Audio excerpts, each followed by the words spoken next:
Bienvenidas y bienvenidos a un nuevo capítulo de Zoom Anatómico, un programa de entrevistas que lo gestionamos desde acá, desde el local de Digital Zoom, y aprovecho a invitarlos a que vengan al local, que chusmeen los equipos y accesorios que tenemos y de paso se asesoren con profesionales. Bueno, hoy tenemos de invitado a Gustavo Cherro, es un gustazo tenerte acá. Voy a leer un poco tu presentación para no equivocarme. Nacido en Argentina con base en Buenos Aires, es fotógrafo profesional y trabaja de manera independiente especializándose en proyectos editoriales, relevamientos y documentalismo para clientes dedicados al deporte, la problemática social, las artes visuales y agencias internacionales. Entre sus clientes se encuentran Adidas, The North Face, Red Bull, Accenture y Viva Patagonia, entre otros. Ha sido fotógrafo staff y freelance de publicaciones, diarios y agencias tales como Clarín, La Nación, La Razón, El Gráfico, Golf Digest, AP, Reuters, Gamma, Carter's News y Story Trender. Ha obtenido premios y menciones nacionales e internacionales. Sus fotografías han sido publicadas en libros, diarios y revistas y expuestas en galerías nacionales e internacionales. Es Staff Pro y World Ambassador de importantes marcas relacionadas con la fotografía. Juez en concursos fotográficos internacionales, realiza charlas y dicta masterclass en escuelas de fotografía y universidades como la UBA, con el fin de incentivar estudiantes y docentes a tomar la fotografía de manera profesional. ¿Cómo arrancaste en la fotografía?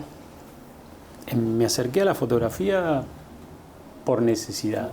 Era chico, viajaba, andaba mucho en la montaña, escalo montañas desde chico, y eso le generaba a mis padres cuando no estaba una preocupación. No había comunicaciones, no había teléfonos. Entonces yo quería volver y mostrar que valía la pena lo que yo hacía, que era lindo. Y mis fotos no eran lo que yo esperaba, no reflejaban lo que yo veía cuando estaba en esos lugares. Y eso me empezó a empujar a buscar revistas, a interiorizarme un poco más, a preocuparme un poco más por mejorar la camarita que usaba en ese momento. Y así empecé como a aprender. Después de eso, bueno, yo mientras tanto seguía estudiando. Estudié marketing, ingeniería naval, pero no era lo mío, hasta que en un momento dije, ¿por qué no me tomo en serio esto? Y empecé a estudiar y me recibí en Avellaneda, en la Escuela de Arte Fotográfico de Avellaneda. Hoy se llama IMDAFTA. Así que así fue un poquito el proceso, ¿no? Por necesidad. ¿Y cuál fue la primera foto que dijiste esto es valioso? Mi primer foto publicada fue una cosa insignificante, una columna. Yo recuerdo ese día yo creo que le pusieron el nombre era más grande que la foto, porque sabían que era mi primer foto, ¿no? Y ese día me acuerdo de haber ido al kiosco a la mañana, porque me habían dicho que salía, entusiasmado, y cuando la vi era así, una columna en la página 79, pero tenía mi nombre, así que eso fue como chocante y fue como un escaloncito, ¿no? Si bien yo había hecho fotos que me gustaban antes, creo que esa foto fue la primera que a mí me movilizó de otra manera, me puso ganas, me hizo querer un poco más. Así que sí, la tengo guardada en algún lado, si es que no se borró ya. Pero sí, un retrato de una persona, de un político creo que era, no me acuerdo. Algo muy intrascendente. ¿En qué diario te acordás? La Razón. Ahí va. La Razón. Bueno, ¿y cómo llega Red Bull a tu vida? Bueno, yo siempre me dediqué a hacer ese tipo de deportes. Mucha gente le dice deportes extremos. Para mí son deportes, no sé, alternativos, para ponerle otro título. Y siempre hice ese tipo de deportes y bueno, yo estando ya trabajando en La Nación, me encargan hacer un suplemento de deportes extremos. No es que me encargan, sino que van a hacer un suplemento de deportes extremos y me proponen a mí editarlo. Yo ya era fotógrafo staff, ya tenía unos años de carrera. Y por un lado yo venía tratando porque siempre hice fotografías por fuera de mis trabajos en los diarios. O sea, nunca perdí esa parte como de freelance. Si bien era staff ya desde hace un montón de años, nunca perdí esa parte. Y esa parte de freelance yo trataba de ponerle un valor agregado al tipo de imágenes que hacía, porque había muchos fotógrafos y cobrar bien los trabajos era difícil. Entonces yo, yendo por ese lado, le ponía un valor agregado a ese tipo de imágenes, estando en montañas, estando en situaciones no convencionales. Uh-huh. Debido a eso me proponen esta edición, y bueno, esto me puso un poquito en contacto con marcas, situaciones. Y un día en una cobertura yo estaba esquiando, venía con una cámara colgando y se me para una chica delante diciéndome: pará. Hoy es una amiga, Eugenia, y porque tenía un problema. Red Bull había llegado a Argentina y ella necesitaba fotógrafos, y el fotógrafo que tenía en ese momento no cumplía exactamente con lo que ella, no con lo que ella quería, sino con lo que le pedían de afuera. Entonces me dijo si yo no la podía, me preguntó cuánto le cobraba para hacerle fotos. Le dije que no, porque si le cobraba después me podía exigir. Entonces le dije: si necesitas te doy fotos, sin saber quién era, para quién trabajaba, ni nada. Y me dijo: bueno, cuando vuelvas a Buenos Aires nos juntamos, que esto, que lo otro. Bueno, cuando volví a Buenos Aires me enteré que era Red Bull. Y ese fue mi primer contacto. Y así es como choqué con la empresa, ¿no? A partir de ahí se me abrió un mercado distinto, ¿no? Porque ese tipo de fotografía es bastante especial. Uh-huh. Así que sí, esa fue un poquito la historia. ¿Y cómo te llevas hoy en día con cumplir una responsabilidad y todavía hacer una imagen creativa? Por eso, siempre uno tiene que tratar siempre, a mi manera de ver la fotografía, de tener proyectos personales. Si uno los puede mezclar, mejor. En el caso de Red Bull que veníamos hablando, Red Bull es una empresa que, si bien hay cosas que son bastante específicas, hay otras tantas que no, que uno puede proponer y uno puede llevar adelante con apoyo de ellos. Es bastante abierto el tema. Uh-huh. Entonces, en ese tipo de imágenes que a mí me llenan desde lo divertido, desde el juego, no es lo mismo que, por ejemplo, encarar trabajos de documentalismo. Son dos cosas distintas.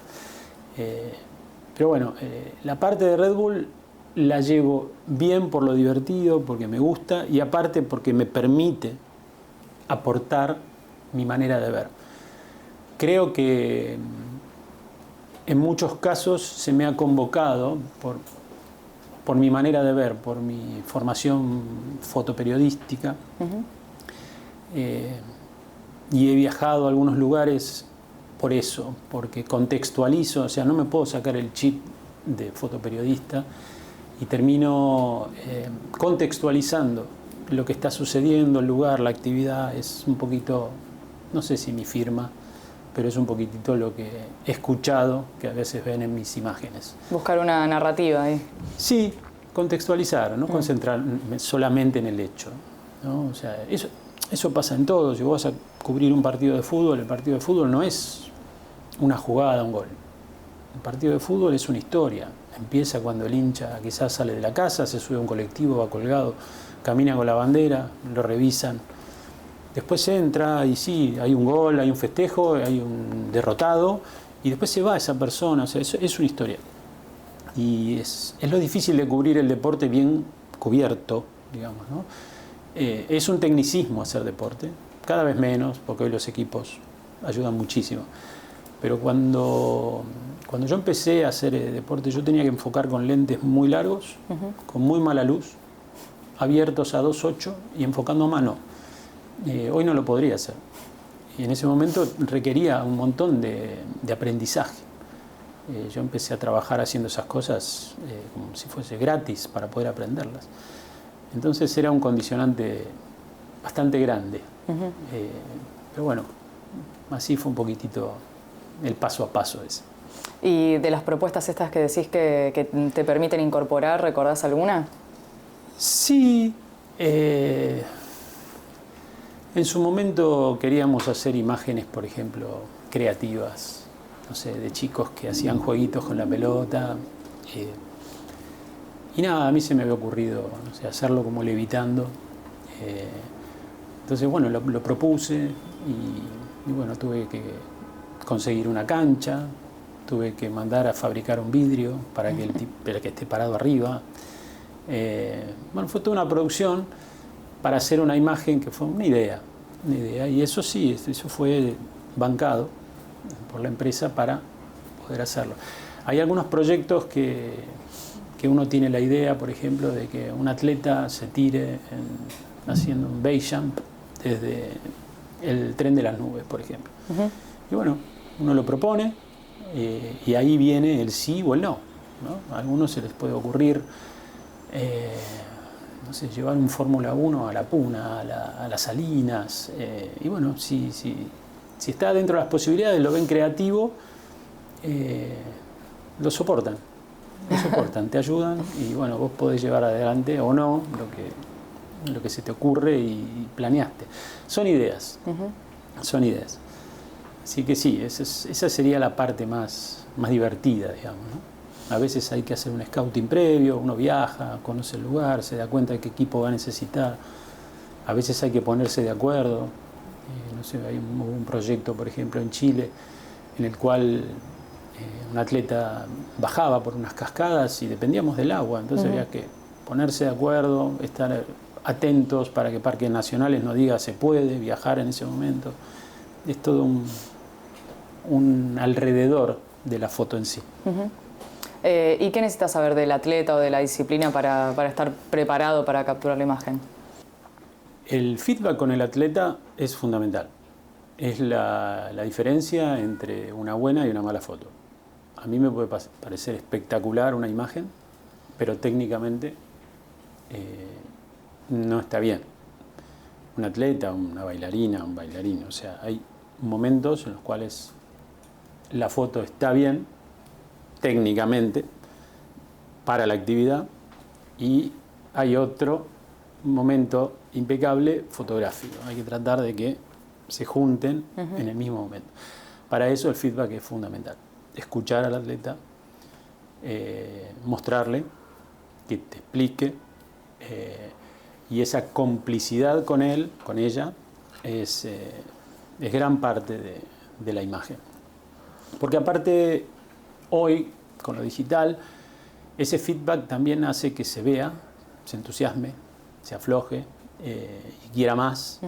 Y cuando se ve ahí, quizás hasta propone, y si hago esto o no hago esto.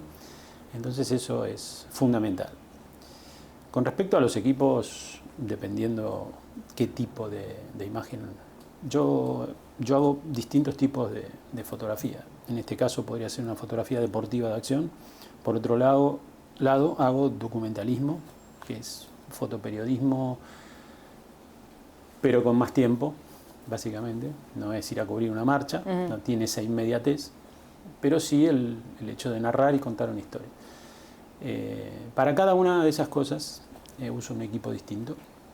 Después hago a veces moda, en la cual también uso otro equipo distinto. Entonces uso formato medio para algunas cosas, uso formatos 35 milímetros para otras, y después uso visores directos, porque yo usaba camaritas visor directo manuales y bueno, después me quedó eso y a mí eso me serena, ¿no? Cuando salgo a hacer ese tipo de reportajes me serena el tener que enfocar, el tener que poner las cositas a mano.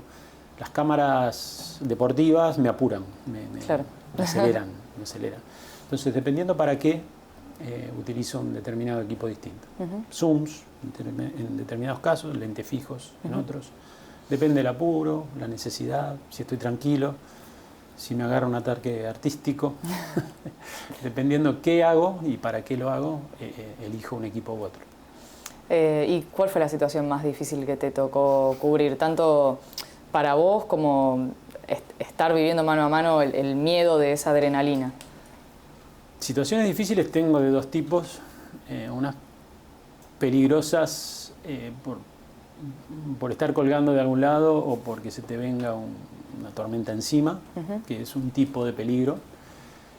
Y sí, he tenido varios, estando en altura, tormentas que han asustado un poco, situaciones peligrosas en las cuales me vi envuelto, en las cuales el peligro lo corría otro también, es inevitable, porque hay situaciones de acción. Y después hay otro tipo de peligro, que es el estar expuesto a un palazo de un policía en la calle, o ser metido preso en otro país. Exacto. He tenido de varias. En Paraguay he pasado por una vez, habíamos ido a fotografiar a Lino Oviedo, que era un presidente depuesto y estaba escapado y escondido. Y Lino Oviedo tenía contacto con Menem. Y yo trabajaba en La Razón, que era de Spadoni, que era muy allegado a Menem. Entonces, no sé por dónde nosotros podíamos acceder a la ubicación de Lino Oviedo. Entonces yo viajo a Paraguay con Luis, que en ese momento no me acuerdo si ya era secretario de redacción, y nosotros nos teníamos que esconder en un hotel, estar en un hotel y esperar a que nos contacten. Nos iban a tapar la cabeza y nos iban a llevar a ver a Lino Oviedo, pero todo el gobierno estaba buscando, entonces era probable que a nosotros nos estuviesen siguiendo o escuchando. Entonces nosotros estábamos una película de espionaje. Sí, sí. Entonces nos íbamos a la terraza a decirnos cosas. Y en el medio de todo eso entran a la casa de la Leona, que era la mujer de Lino Oviedo, y matan a alguien. Entra un sicario, matan a alguien, hay un tiroteo. Entonces todo eso se corta. Y bueno, nosotros quedamos metidos en una situación media complicada, diplomática. Terminamos yendo a la casa de esta señora, y después básicamente nos querían agarrar para preguntarnos cosas, así que era muy probable que nos tuviesen detenidos un poquito. Bueno, nos terminan ayudando, la oposición sería, en ese momento nos termina ayudando, y nos fuimos con un auto diplomático, con un auto, no me acuerdo ya hace tantos años, pero bueno, esas situaciones así, bueno, son inherentes al trabajo fotoperiodístico. Así que sí, he pasado de todas un poquito. Claro. Cuando estás en la calle te van tocando. ¿Y de las mejores experiencias que tuviste? Bueno, para mí una gran experiencia es cuando vos ves que tu imagen logra algo. Por lo general nosotros no sabemos qué pasa con nuestras imágenes. Pueden despertar muchísimas cosas o ninguna, pero nosotros no nos enteramos. De vez en cuando, muy eventualmente, nos enteramos que por una imagen pasó algo. O alguien se enojó, o alguien se puso contento, o algo cambió. Que eso es lo que realmente, en todo caso, a mí me puede afectar, digamos, bien o mal. En este caso, sí, es más, hoy me pidieron que elija 3 fotos y una es un poco referido a eso, ¿no? Que fue uno de esos pocos momentos en los cuales creo que un fotógrafo tiene el privilegio de enterarse que su imagen logró algo bueno o malo. Bueno, y ya que das el pie, contanos de estas 3 imágenes. En estas imágenes yo elegí, como me pidieron 3 imágenes, una de ellas se trata sobre desnutrición infantil, falta de agua, con una gran concentración de arsénico en las aguas, en la zona de Santiago del Estero, una zona bastante pobre del país. Y en ese momento había problemas políticos de todo tipo. Y yo viajé a cubrir eso y estuve metido ahí días y días y días. Y en esos días, mientras nosotros estábamos, se iban publicando cosas. No era exactamente lo que estábamos buscando, pero dimos con una cantidad de nenes con afecciones físicas notables, Anos contra Natura, deformidades, cosas pesadas humanamente y pesadas como imagen también, ¿no? Porque eran difíciles de ver y de mostrar. Bueno, y mientras estábamos allá se iban publicando cosas y en un momento nos enteramos de que a raíz de esas imágenes esas familias habían recibido una ayuda. Y eso, bueno, es esto que te cuento, ¿no? Que uno trata de visibilizar, trata de mostrar siempre desde el punto de vista de uno, siempre desde la opinión subjetiva. Pero bueno, es muy difícil llegar a enterarte de que por culpa de esto pasó esto, ¿no? O gracias a esto pasó esto. Y esa fue una de esas poquitas veces que sucedió y para mí fue una gran... que en este caso fue algo que yo deseaba, fue una gran satisfacción. Después elegí otras 2 fotos. Una tiene que ver con el documentalismo, que son este tipo de historias que yo busco por mi cuenta y trato después, no trabajo por una asignación, busco las historias y después en todo caso si las vendo mejor, si no son para mí. Y esto fue una historia que hice en Iberá, que en los esteros de Iberá yo había viajado a los esteros trabajando para el Ministerio de Turismo de la Nación y un día estando en un puerto, que un puerto ahí es un sector que hay yuyos y agua, ¿no? Sí, Es eso.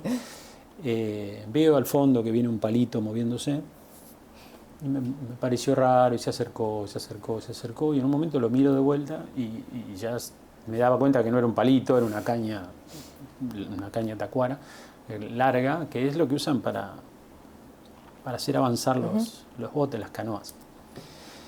Y cuando está llegando, era una belleza, porque era un nene trayendo como a un abuelo. Era una película en vivo. Y para mí el estero hacia allá no había nada, era como uno llega a la costa, mira y dice, allá está África, o sea, de acá para allá no hay nada. Para mí el estero era eso, para ahí adentro no podía haber nada. Y bueno, y ahí me cuenta, le digo, ¿y esta gente de dónde viene? Y me cuenta, me dice, no, acá vive gente. Me dice, acá adentro vive gente que no habla español, que no usa dinero, que vive del trueque, que vive de la caza y de la pesca, y a mí se me caía claro. Y bueno, a partir de ahí tuve un trabajo de 2 años de producción, en la cual me intentó ayudar gente local, me intenté poner en contacto con el gobierno, o sea, porque es un lugar complicado, no se puede entrar sin guías, es bastante complejo el acceso, es inaccesible absolutamente, pero no solo inaccesible geográficamente, físicamente, sino también con permisos, esas cosas. Y son los últimos representantes de esa cultura, porque ya los hijos no están ahí. Ya los hijos salieron al continente y trabajan como guías de turismo o docentes, no importa, pero ya no tienen esa vida. Por lo tanto, esa gente que está viviendo ahí, que cada vez está más cerca de ya no estar, porque son grandes, son los últimos vestigios de una cultura. Y bueno, a partir de ahí, después de esos 2 años de producción, pude empezar ahí. Y me fui a vivir ahí unos tiempos. Y bueno, esa es la foto de la vaca, que estoy hablando de ella, de ese trabajo. Es un poquito el resumen de lo que me costó todo eso, ¿no? Esa foto me costó hacerla. Disparé muchas fotos para hacer eso y me tiré al agua, la hice desde botes, porque fueron varias veces. Claro, porque está la mitad abajo del agua y la mitad de arriba. Es un half screen, le dicen, que es mitad y mitad. El problema era ese, si yo mostraba las vacas desde arriba, podrían estar caminando por el fondo. Claro. Y si lo mostraba desde abajo no se veía el arriero, porque el arriero en este caso no va a caballo, sino que va en un botecito. Es una situación bastante especial, no sé si hay en otro lugar del mundo algo así. No conozco, por lo menos no me consta. Y la dificultad de la foto era esa, entre otras tantas dificultades, ¿no? El agua en Iberá es muy transparente, no es oscura, no es un pantano fangoso. El agua es agua de lluvia, es como una pileta, pero las vacas remueven el fondo. Entonces yo tenía que agarrar a las primeras. Claro. Pero el problema es que la vaca cuando a mí me veía se rajaba. Entonces fue muy difícil, no sé, debo haber disparado 1000 imágenes y me deben servir 3 o 4. O sea, no solo fue una dificultad en la producción de estar ahí, de generar la situación, de viajar y estar días y días, sino que aparte después fue una dificultad técnica. Claro. Que hasta que no vi las imágenes, pues aparte esas fotos están hechas adentro de un case, yo no podía ver lo que estaba haciendo, hasta que no volví a la noche y me puse a buscar, yo no sabía qué tenía.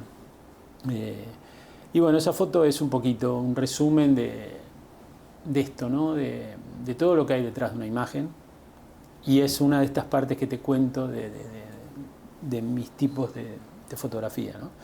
En este caso reúne un poquito todo, que es un poco mi estar en la naturaleza, mi fotoperiodismo, no sé, mi destreza como fotógrafo. Es un resumen de todo un poquito, y por eso dije, voy con esta que me va a dar para hablar. Bueno, y la tercera foto que elegí también es medio representativa. Vos antes me hablabas de Red Bull, de la empresa, y bueno, hace unos cuantos años me fui a trabajar a Austria. El headquarter de Red Bull, la base de Red Bull está en Austria, en un pueblito muy chiquitito que se llama Fuschl am See. Y bueno, yo me fui a trabajar allá, me quedé a vivir un tiempo allá, y eso fue un encargo que me hicieron de fotografiar una actividad que se llama Mirror Flight, o sea, es un vuelo en espejo. Son 2 aviones que vienen así, se ponen a volar en espejo, son planeadores. Y en ese momento hay un parapentista que sale de la cabina, se sube al avión, se pone a caballito y después se tira y hace un base jump, bueno, una cosa de esa. Yo estaba volando con ellos en un helicóptero, puerta abierta, disparando. Para mí era toda una simbología de lo que representaba ese tipo de imagen, estar haciéndola en ese momento, en ese lugar, que me haya salido todo bien. Y también es una imagen bastante representativa, al margen de la imagen en sí, ¿no? Hablo de lo que a mí me generó ese tipo de situación. Y es un poco representativa, como te decía, de esa otra faceta, ¿no? De fotógrafo deportivo, de fotógrafo de actividades alternativas. Y bueno, es el motivo por el cual elegí la tercera, ¿no? Para tener un poquitito de lo que te contaba al principio, ¿no? Un poquito de deporte, un poquito de documentalismo, fotoperiodismo, un poquito de todo. Bueno, y ya que estamos acá en el local de Digital Zoom, ¿ya habías venido? ¿Conocías el espacio? Sí, había venido, estuve varias veces buscando cosas, conociendo cosas, y sí, aparte, bueno, es un lugar que uno viene y te quedás. Ve chiches. Quizá no compras nada, otra vez sí, a veces venís y decís, necesito una tarjeta, venís a comprarla. Hay que tratar de venir sabiendo lo que uno quiere para no meter la pata, pero sí, vengo. Cuando tengo oportunidad vengo y trato de estar informado de lo que tienen, y a veces pruebo cosas, pregunto. Me sirve como profesional, me sirve estar conectado y asesorado, obviamente. ¿Y hoy en día estás con algún proyecto personal o sentís que te falta encarar algún tipo de proyecto? Siempre. Yo creo que bueno, el de Iberá no ha terminado. Si bien lo tengo terminado y he tenido contacto con algunas revistas muy conocidas, para mí el trabajo sigue. Después tengo otro trabajo que estoy haciendo muy de a poquito, porque yo a veces doy charlas, workshops, y siempre recomiendo hacerle fotografías al kiosquero de la esquina, que uno lo tenga a mano. Es lo que yo no hago. Entonces, para desarrollar estos trabajos tengo que viajar, lleva mucho tiempo. Y yo en este momento tengo tengo un polirrubro fotográfico. Si bien soy fotógrafo y trabajo haciendo fotos, también tengo como una empresa que es como una productora, y después también un trabajo con una empresa de workshop fotográficos durante viajes, como si fuese una especie de agencia de turismo. Y bueno, todas esas cosas, meter proyectos personales en todo eso cuesta, cuesta. Entonces trato de, durante esos viajes que hago, cuando estoy cerca, cuando me puedo escapar, llevarlos adelante. Y este trabajo del cual te hablo es un trabajo sobre la transhumancia, que es una actividad que hay en pocos lugares en el mundo y en muy pocos que se siga realizando, y acá hay. La transhumancia es el movimiento de animales, o sea, son personas que tienen animales pero no tienen tierra, entonces son nómades y se van moviendo por distintos lugares. En la zona del norte de Neuquén, en la zona de Mendoza, y bueno, hay transhumancia todavía, familias que viven y tienen ese estilo de vida nómade, y bueno, de a poquito voy avanzando, pero muy de a poquito. ¿Ya lo empezaste? Sí. Tengo imágenes, pero bueno, son imágenes sueltas. Tengo que profundizar. Y profundizar requiere tiempo, estar, vivir. La única manera de invisibilizarse es ser parte del paisaje. Y eso, lo único que brinda eso es permanencia, tiempo, para que se sientan cómodos con uno estando presente, y hasta que llega un momento que se olvidan y empiezan a hacer, o a hacer ellos, o a hacer las cosas que suelen hacer cuando no hay un invitado. Así que bueno, es demandante. Y volviendo un par de preguntas atrás, que ya estabas mencionando qué clase de equipo llevabas a diferentes trabajos. ¿Qué sentís que hoy en día te falta, o cómo está conformado tu equipo clave? Siempre, mira, cada foto perdida es exactamente el motivo por el cual uno piensa que necesita un accesorio. Es la excusa perfecta para adquirir un accesorio.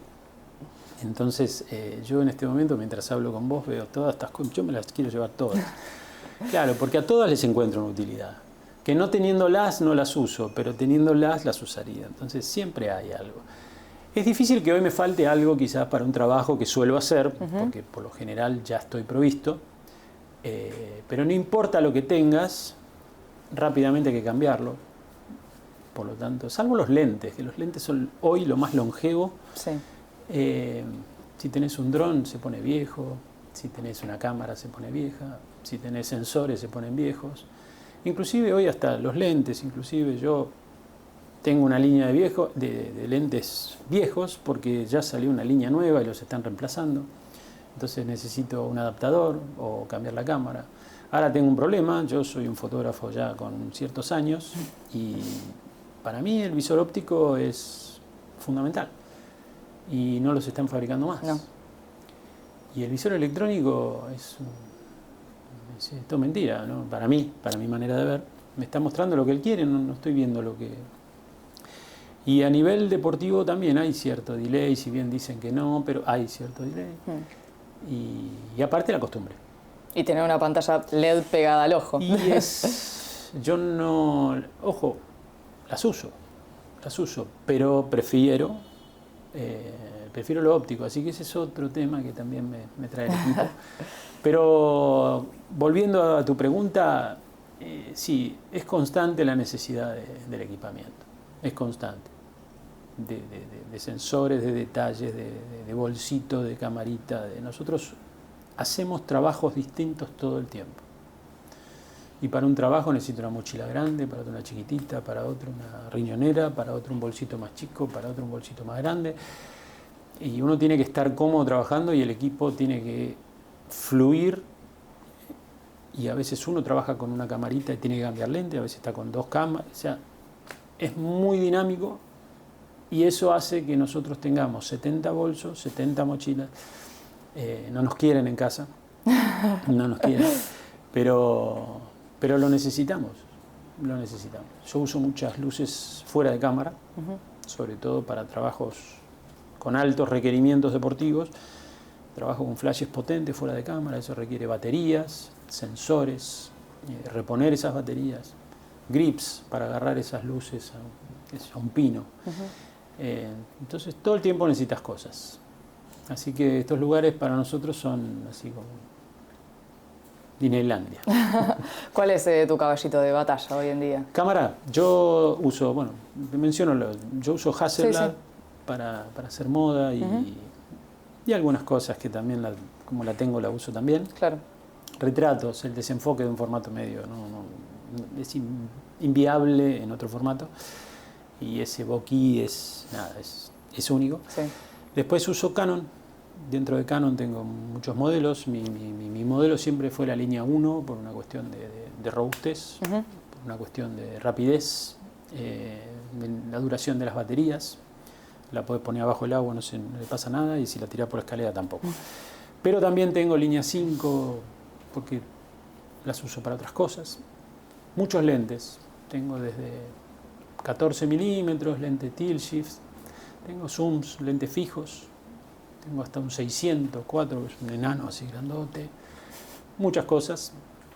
Y después para la fotografía callejera, yo cuando era más joven usaba Leica, pero Leica se volvió algo absolutamente... Sí, premium. Sí. Hoy creo que es algo esnovista, no tiene mucho sentido para un profesional. Pero Fuji, con la línea X Pro, puso una especie de Leica de vuelta accesible en el mercado, y la verdad que he ido saltando de modelo en modelo, y es hoy lo que uso para hacer fotografía callejera, para hacer cierto tipo de reportajes. Soy más inofensivo, la gente no corre cuando me ve. Y cuando viajo y cuando hago ese tipo de cosas uso ese tipo de equipo. Por eso te decía, depende para qué. Claro. Después uso drones, uso muchos case para andar abajo el agua. Yo hago mucha fotografía náutica, entonces muchas veces estoy metido en el agua o arriba de otro bote salpicado, entonces necesito ese tipo de protecciones. Acá hay lindas. Así que bueno, necesito mucho equipo, tengo mucho equipo, pero siempre hay más, siempre hay más. Y bueno, para ir cerrando, ¿qué sentís que la fotografía te enseñó a vos como persona? A vivir y a mirar el mundo, ¿no? O sea, no quiero entrar en frases trilladas de otros fotógrafos, que hay muchísimas, pero sí, me enseñó primero me puso en contacto con cosas que una persona normal por lo general no tiene, y te hace vivir como muchas vidas en una, y te hace estar el mismo día en lo más bajo de una sociedad y en lo más alto. Y eso es como viajar. Dicen que viajar, ¿no?, te abre la cabeza. Bueno, esto es algo similar, ¿no? Te pone en tantos lugares a la vez que abre mucho tu mirada. Y es inevitable, o sea, es recíproco, porque uno fotografía lo que es, lo que vio, lo que vivió, lo que comió, lo que amó, pero al mismo tiempo, al estar viviendo eso va cambiando todo el tiempo, por lo tanto también cambia tu manera de ver, y por eso digo que te cambia la vida, porque te cambia la manera de mirar. Y al mirar diferente, terminas pensando diferente, y bueno, sos una persona que va cambiando. Va cambiando su mirada, su manera de ver, de pensar, de sentir y obviamente de fotografiar. Bueno, qué lindo cierre. Te agradezco un montón por haber venido. Bueno, muchas gracias por quedarse mirando este nuevo capítulo, y agradecemos a Godox por estar auspiciando con la iluminación. Gracias a Gustavo por venir, y bueno, los esperamos en el próximo capítulo.